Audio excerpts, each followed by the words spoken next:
สบายดีพี่น้องสบายดีตอนเช้าๆมีสายใหญ่สิมาเก็บผักบงไปเห็ดอันนั้นเห็ดจุ่มเห็ดจุ่มสู่แม่เรากินงามๆพี่น้องฝนตกแห้งป่งดีอยู่น้องสาหมูพอจ่อยแบฮะมาสิมาเบิ่งตลาดเขาสิปิดเบิดแล้วก็เดินไปแบเบิ่งอยู่เฮือนเนาะเห็ดจุ่มซีนหมูมาเบิ่งเลยเขาเด้อเขาเด้อ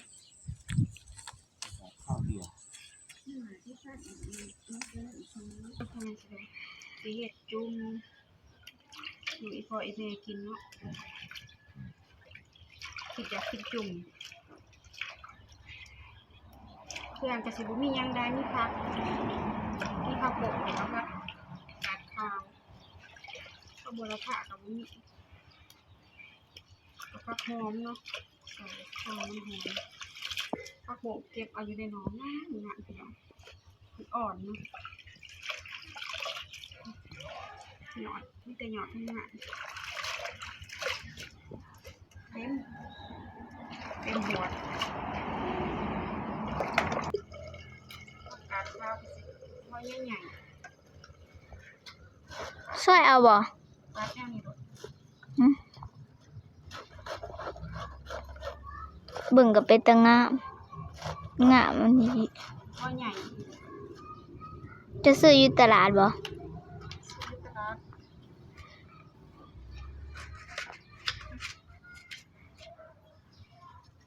บุคคลที่น่ะ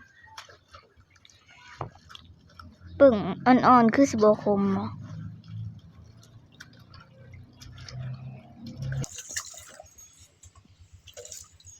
ปาดขึ้น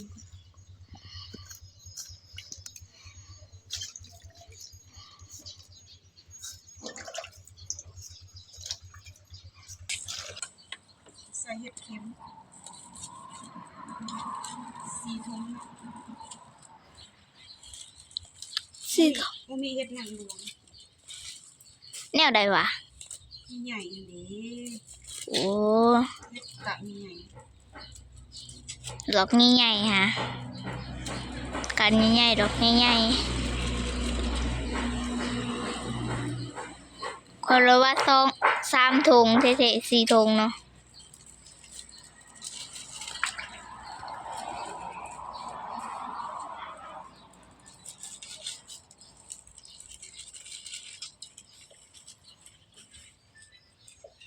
ไปเห็ดเสือเห็ดก็ได้นะเอาไปใส่กองเพื่อนให้มันเกิดให้มันเกิดเห็ดเสือสายใหญ่โทรศัพท์แดงที่มันใส่ไปบ้างอยู่บ้านถ้ามันบ่มีผักลายเขาบอกปล่อยเอามาผักตะโอตะสายเขาบ่มีมันก็ถือกับย่ำนี่นะย่ำฝนมันก็บ่ค่อยสิมีผักลายใส่ซ้ำอันนี้แหละใส่ซ้ำนี่อีกผักกระดาษถ้าบัวละผ่ากันบ่ค่อยมีแล้วนะสวนกันฝนตกไป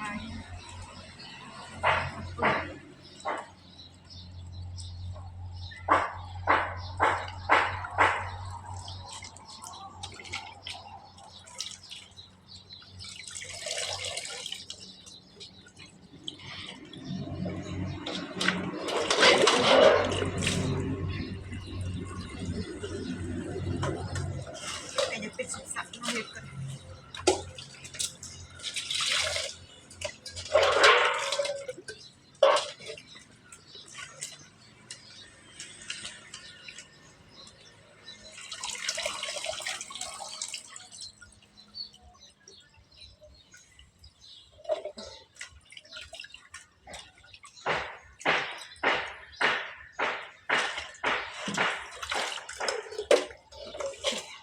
แล้ว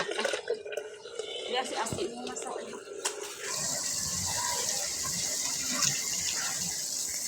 นี่มาดัดจุ่มมูพี่น้องมูถ้าจะเอาหน่อยขวดลงกระดาษ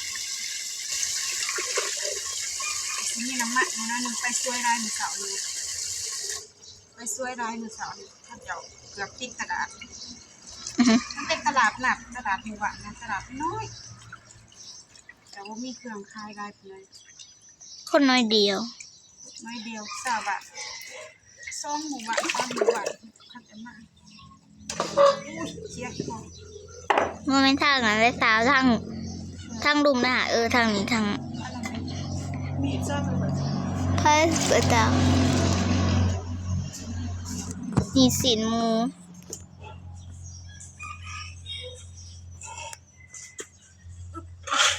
สินมาสอยแบบ อุ้ยจุ่มเอาถ้าสิเฮ็ดลาดเอามันกับน้ำมัน ดาดน้ำมันมันบ่แสบ เฮ็ดจุ่มเอาซะ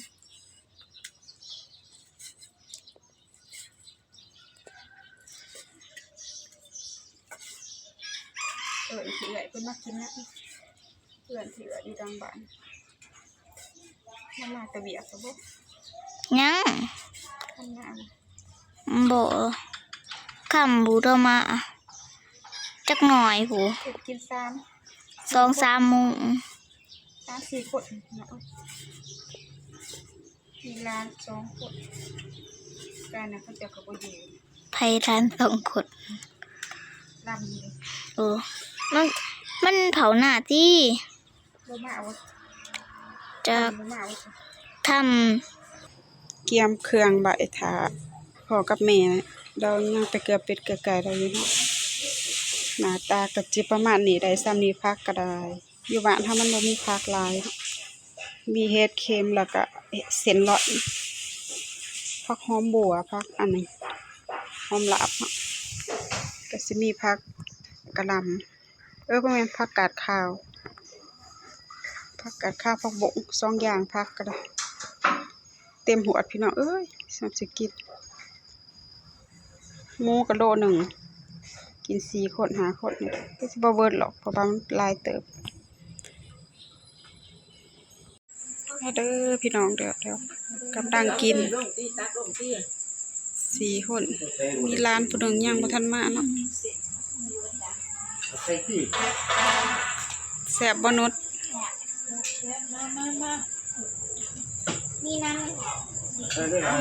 กำเดือมเนาะบรรยากาศยามแดงกับครอบครัวน้อยๆเนาะมื้อบ้านนี่เฮ็ดสู่แม่ย่ากินเนาะแม่ย่าอยู่กำแพงเฮ็ดสู่เพิ่นกินมื้อนี้มาเฮ็ดสู่พ่อกับแม่กิน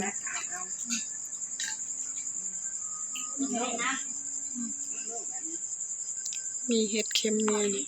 เห็ดหลายกินโดด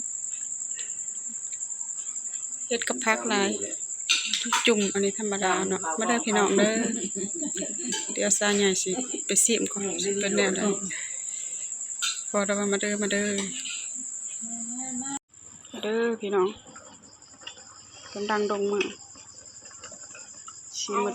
ำตอนนี้สุกี้เอาน้ำมาใส่น้ำด้วยน้ แซ่บบ่ซองตายาย บ่แซ่บบ่แม่ แซ่บบ่มื้อบ่ได้กินของ เด้ ถูกลงอันนั้น กินได้เด้อ บ่ได้กินของ จุ่มศีลมง พอเดี๋ยวก่อน ำบดลงยังใส่อีก มันจะสีมันอย่างนี้นะ ที่มืดๆหน่อยหนึงพี่น้อง ถ้ามันหอมแห้งก็ปล่อยไฟลง ย่างด้านผู้หนึงเมื่อหน้าอันพอเพิ่นกำลังเมื่อเปลี่ยน ชุบแล้วเสร็จ เพิ่นเข้ามาบ้าน